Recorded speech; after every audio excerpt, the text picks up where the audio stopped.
What up, APUSH people? Today we're going to take a look at APUSH Period 5 Key Concept 5.2. And we have a bunch of key things you need to keep in mind for this key concept. It's huge. The North and the South will continue to develop into two distinct societies that will have difficulty trusting one another. The idea of manifest destiny and the movement west will once again bring up the divisive issue of slavery in the territories. Sectionalism will increasingly become a problem in the 1840s and 1850s, and this thing's going to end in a civil war, and efforts at compromise will ultimately fail to decrease sectional tension. And so where we last left off in 5.1 was a whole lot of territorial expansion taking place. This idea of manifest destiny. We had Oregon enter the Union with the treaty in 1846, thanks to James K. Polk. Texas was annexed in 1845, creating beef with Mexico. And of course, ultimately, the Mexican-American War beginning in 1846, controversial war. Whigs in the North were against it, and Mexico ultimately loses about half of its territory. And the Treaty of Guadalupe Hidalgo in 1848 gives the United States a huge chunk of land, about half of Mexico, and many people, including Polk, were very excited about this huge expansion of American territory. However, new territories were brought into the Union, which forced the issue of slavery into the center of national politics. And throughout the 1840s and 1850s, you're going to see a tremendous rise in sectional tension between the North and the South. And conflict was caused by territorial expansion. For instance, the impact of the Mexican-American War. In fact, as soon as the war began, Northerners tried to pass the Wilmot Proviso, which would have banned slavery in any territory acquired from Mexico. And this attempt to ban slavery in this new territory was rejected by Southerners in the Senate, and it doesn't go into effect. When the war is finally over and California attempts to enter the Union as a free state, this causes a whole outcry from the South because it would tip the balance in favor of the North. And ultimately that was solved by the Compromise of 1850, where one, California was entered into the Union as a free state, giving the free states more power in Congress. Two, no slave trade in Washington, D.C. Three, the issue of slavery in the rest of the territory would be decided by the idea of popular sovereignty, where the people in that territory would vote on whether or not to allow slavery. And the fourth piece is a strict new fugitive slave law. So compromise was able to calm sectional tensions following the war temporarily.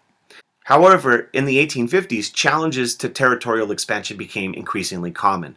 For instance, when a group of Southerners created the Ostend Manifesto, which was a secret plan by Southerners to buy Cuba from Spain and turn it into slave states, it was opposed by Free Soilers in Congress and many Northerners, and President Pierce had to back down on this idea. Even something as simple as the Gadsden Purchase, which land was purchased in the Southwest from Mexico in 1853 for the building of a railroad, present-day New Mexico and Arizona, that provoked a little bit of controversy as well between North and South. And attempts at compromise over slavery ultimately failed to reduce tensions. An example of this can be seen with the Compromise of 1850. The Fugitive Slave Act really provokes a huge controversy in the North because Northerners suddenly now have to deal with the issue of slavery right in their own backyard, and they resist the enforcement of the Fugitive Slave Act, which angers Southerners with things such as personal liberty laws, where they did not allow the use of local jails for housing fugitive slaves. Vigilance committees were created with the goal of protecting fugitive slaves from the federal slave marshals. And what you see is a huge firestorm erupting in 1854 when Stephen Douglas introduces the Kansas-Nebraska Act. And under the Kansas-Nebraska Act, slavery would be decided in the territories of Kansas and Nebraska based on the idea of popular sovereignty. And ultimately, this act, this proposal by Stephen Douglas, repeals the Missouri Compromise of 1820 by potentially opening up slavery north of the 3630 line. And many people in the North including Democrats in some cases, oppose this act. It is passed in Congress, but there's a huge opposition, and the Republican Party is formed, and the Whig Party ultimately disappears over the division whether or not to support the Kansas-Nebraska Act. Because for Northerners, this is seen as giving the South an opportunity to expand slavery into an area it was previously closed off to. In fact, throughout the 1850s, you're going to see sectional tension increasing. As a result of the Kansas-Nebraska Act, you get something called Bleeding Kansas, where pro-slavery and anti-slavery forces engage in a mini-civil war in the territory of Kansas. And you get events like the sack of Lawrence, where pro-slavery supporters attack free soilers in the town of Lawrence. Pottawatomie Creek, where John Brown and his followers hacked to death pro-slavery supporters. And you have two rival governments in the territory, Topeka, the Free Soil government, and Lecompton, the pro-slavery government in Kansas. Popular sovereignty was an utter failure. In fact, the violence of Kansas spread to the halls of Congress when Northern Republican Charles Sumner was brutally beaten by a Southerner, Preston Brooks. The big kind of firestorm erupts again with Dred Scott versus Sanford, where in 1857, Roger Taney, the Supreme Court Justice you see at the top, rules in the Dred Scott case. Dred Scott you see right there. And he rules a couple of things, him and the court. One, African Americans are not citizens. Two, slaves are property, and therefore, under the Fifth Amendment, cannot be taken away without due process. And ultimately, what the Dred Scott decision says is Congress could not ban slavery from the territories, so therefore the Missouri Compromise was unconstitutional, and therefore slavery potentially could be opened up anywhere in the nation. And this creates a huge outcry from the North. In fact, over and over again, you're going to see the breakdown of compromise. Once again, in 1859, another crisis hits the Union when John Brown, the guy from Pottawatomie Creek, hopes to spark a slave revolt in Virginia by seizing the federal arsenal at Harper's Ferry. Ultimately, he fails and is hung, but the South is outraged, and it is one of the immediate causes of secession because Southerners feel the North is supporting this man, John Brown. In fact, the big kind of key moment happens in 1860 where Lincoln, not winning a single state in the South, is elected president, and for Southerners he is seen as a sectional president, and this is a key turning point in the relationship between the North and South and will compel 7 states to leave the Union before he even takes office. And one of the other things you see happening in this period is the end of the second party system. The Whig Party and the Know Nothing Party, that nativist party, collapse over the division surrounding the Kansas-Nebraska Act. You get the formation of a new party, the Republican Party, which is truly a sectional party in that it only has support in the North. And their whole platform in the beginning is opposed to Kansas-Nebraska Act, and they're opposed to the expansion of slavery in the territories. And they're going to increasingly grow in numbers throughout the 1850s as events such as Bleeding Kansas and the Dred Scott case bring people to the Republican Party in the North. And ultimately, with the election of 1860, the Republican Party, their platform was no extension of slavery in the territories. They adopt a free soil platform, and with Lincoln's election, you get the cause, the immediate cause of secession. Because for Southerners, the election of Lincoln was seen as the election of a sectional Northern president hostile to slavery.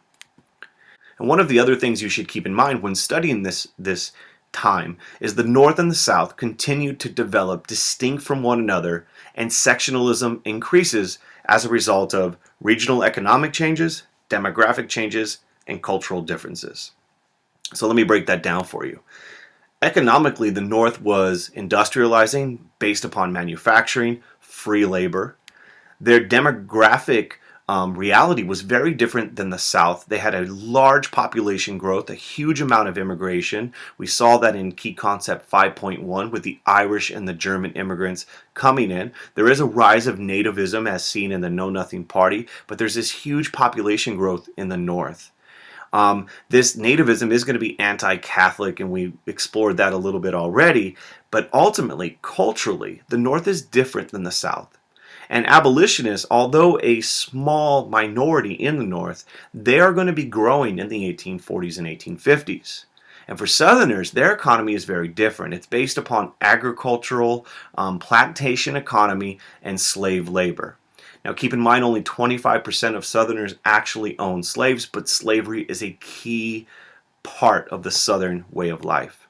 Demographics are not favorable for the South. They have slow population growth, little to no immigrants coming in, and as a result, you have not a very diverse society in the South. And culturally, they are going to increasingly seek to defend the institution of slavery and the Southern way of life.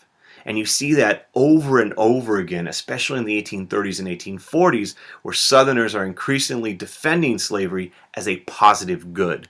Two great examples of this is George Fitzhugh and John C. Calhoun, who are really kind of the developers of a pro-slavery argument. And they talk about as slaves as family, as members of the family, as opposed to, you see in the political cartoon, what happens to the poor workers in the North. They get carted off to the poorhouse while slaves are cared for as a member of the family. They talk about slavery as better than wage slavery in the North, and they talk about this kind of idea that slaves are civilized. It is civilizing inferior people. And this is the kind of core part of their argument to justify the institution of slavery.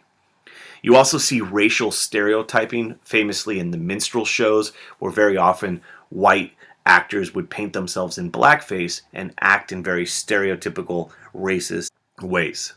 The kind of issue of slavery, you can really see how controversial it was and how they tried to avoid it with the gag resolution, which, from 1836 to 1844, there was a ban on anti-slavery petitions being discussed in Congress, and eventually it will be overturned in 1844 by John Quincy Adams. However, tensions with the Union will mount. There is an emphasis among Southerners, especially, of state rights. And this idea of nullification, where states could void or nullify a federal law. And this was not unique necessarily to the South, but it became increasingly discussed. We saw this during the Kentucky and Virginia resolutions in 1798, where Jefferson and Madison said that they could ignore the Alien and Sedition Acts. We saw this in 1828 with the Tariff of Abominations, when South Carolina sought to nullify the tariff. And if you click that, you can learn a little bit more about that crisis.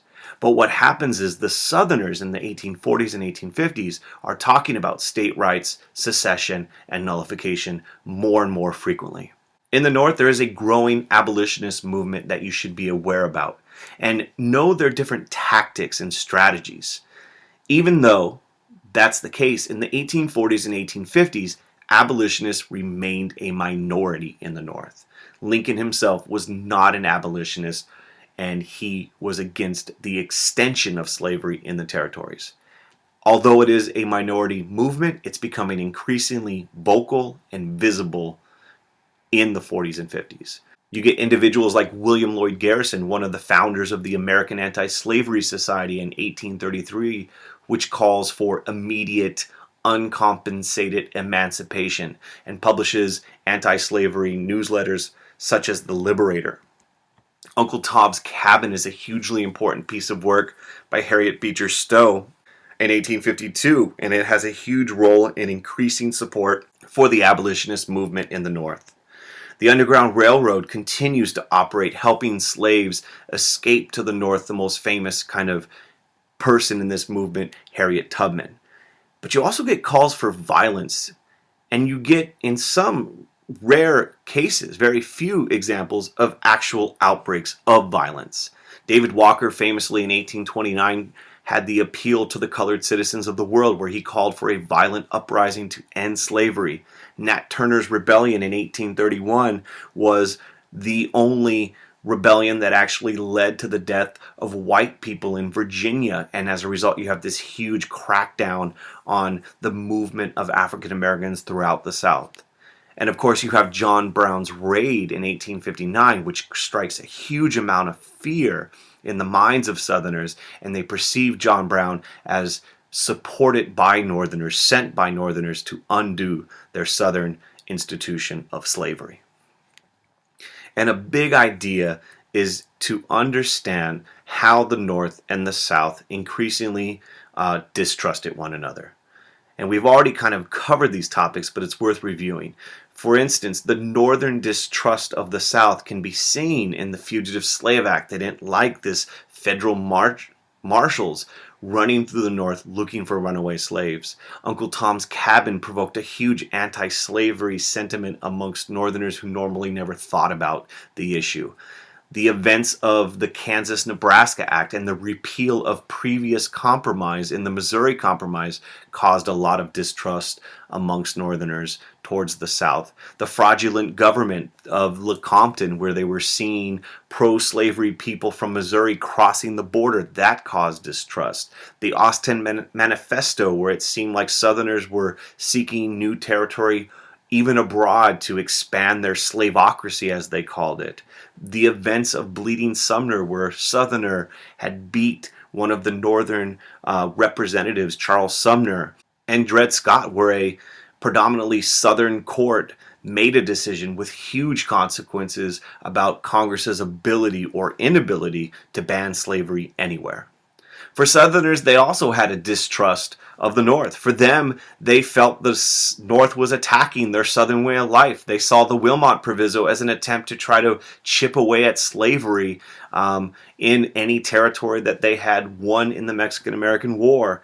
The Northern resistance to the Fugitive Slave Act was seen as Northern hostility to the Southern way of life. The growth of the abolitionist movement threatened Southerners, even though it remained a minority movement. They reacted to it with their own defense of slavery, and the perceived Northern support for people like John Brown and the events at Harper's Ferry, and ultimately the election in 1860 of a sectional Republican Party candidate, Lincoln, on a free soil platform, are all going to create the conditions where compromise was no longer possible and trust was at an all-time low.